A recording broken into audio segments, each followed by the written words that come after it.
Women's quad sculls, and the British quad, newly formed this season but leading the World Cup standings with a gold and a silver so far and improving all the time.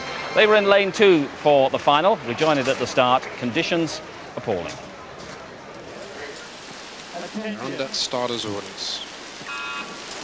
And away. And Great Britain in lane number 2 have an outside chance now of a bronze medal. And look at the heavens, Gillian, just racing in this conditions. I mean, what is it like? I know, you know, I'm actually quite worried because the rubber handles then become really slippy in amongst wet hands. And so, you know, it doesn't take much for you to think that the blade's on the square going into the water and it's not properly on the square, going in slightly feathered.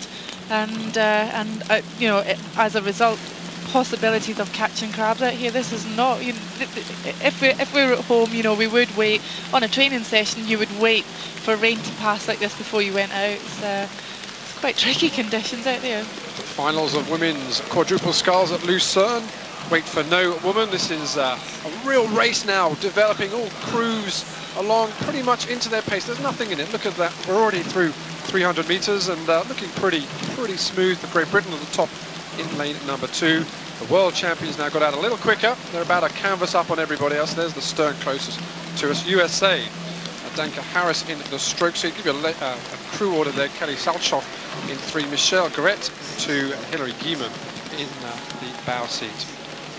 Spoke to Alison Mowbray on Friday after their heat, and they were actually up ahead of Germany at the 500-meter mark, which threw them quite a lot, and they were determined to go out today and put that right. So the rain takes the crews through the first quarter, and Russia, Great Britain, Germany and Ukraine, and you can just see it now. It's just, you know, the concentration is going to be hard here. It's a matter of sticking to what you know and that, but not being distracted. It's easy to be distracted because the rain's quite heavy, Gillian. It is, and there comes a point where you do just forget about the rain and you get on with it. But when it's rain this heavy, it is quite difficult just to put that to the back of your head. As I said earlier on, the danger is the rubber handles that normally in warm conditions stick to your hands now become very slippy, and that is a distraction. You know, that just takes away from the aggression on the end of the blade, on the end of the oar going into the water. So it could be quite a test in time, not just for the Great Britain women, but for everybody out there. Always a great shot when we go across the crews there, and you can see them just moving along, the hands away, the flowing, the bows going foot by foot on each stroke as soon as the blade goes into the water, lifting the boat forwards. And Great Britain in lane 2 are doing very, very well. I mean, we shouldn't be surprised about that. They qualified having won in the repechage, so they should be sort of the 3rd fastest qualifier here behind the Ukraine and the German crew, but looking pretty good. That's right, the repechage being the second round, your second chance at getting into the final, and Great Britain did that very well yesterday by coming in to this final in a strong position, and they're up there, and that's a, you know, this is a really great position for this crew. I really like watching this crew race a lot. Rebecca Romero there in the stroke seat, really good girl. Great Britain have had a fantastic first 1,000 meters. That's a wrong caption there. We wait and see whether that is because of the rain and stuff, but they've had a brilliant first 1,000 there, right in there. It's Russia in 1, Great Britain in 2, Germany in 3, Ukraine in 4, USA in 5, Australia, the world champions, are in lane number 6, closest to us now. And as we come up, we can see that Great Britain are actually now starting to take it on. The bows there in lane 2, they're the second crew down from the top as they come into the area where all the boats are, and this is a great result so far. It's Alison Mowbray there and the British crew just having a little sneaky look across. What's really interesting is Ukraine in lane 4. They qualified straight for this final on Friday, so they had a day off yesterday. Sometimes crews see that as an advantage, sometimes they see it as a disadvantage, i.e.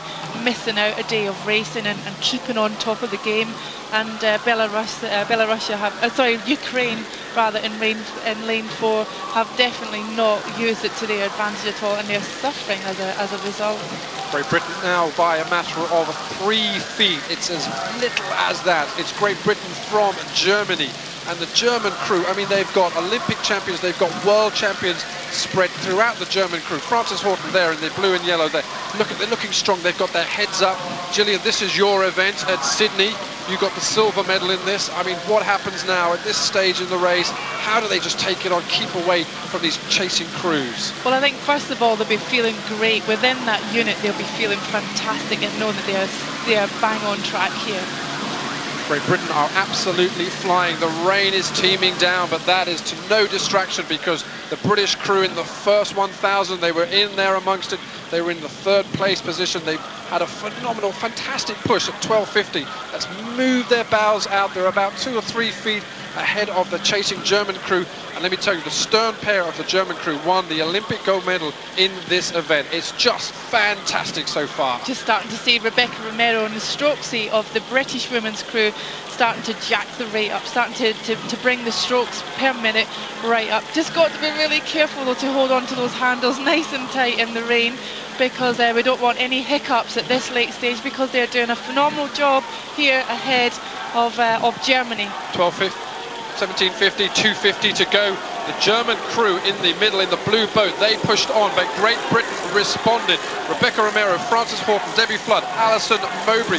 They've got such guts, they've got such fight, but look along the face that's there, because they look smooth and they look as though it's just coming easy. But watch out, because the German crew now, the experience that is the world champions, the former world champions, the Olympic champions in the stern pair, but Great Britain crew are holding long strokes. We've got 150 meters remaining now, and the crowds are really going mad despite the weather, because Great Britain now, at last, they start to respond.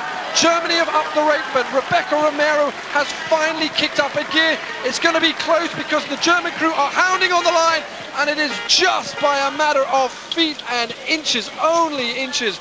Great Britain, we'll wait for a confirmation on that, but what a great result. But they had us there, had us slightly concerned, but it looked very, very comfortable. And there's Great Britain there, Gillian at the field there. I mean, they look as though they don't really know there. It's just relief, really, isn't it, given all of that? Oh, fabulous, fabulous. And I don't think any of us seen that coming this weekend. Probably they did. Rebecca Romero, seen Rebecca in the hotel last night.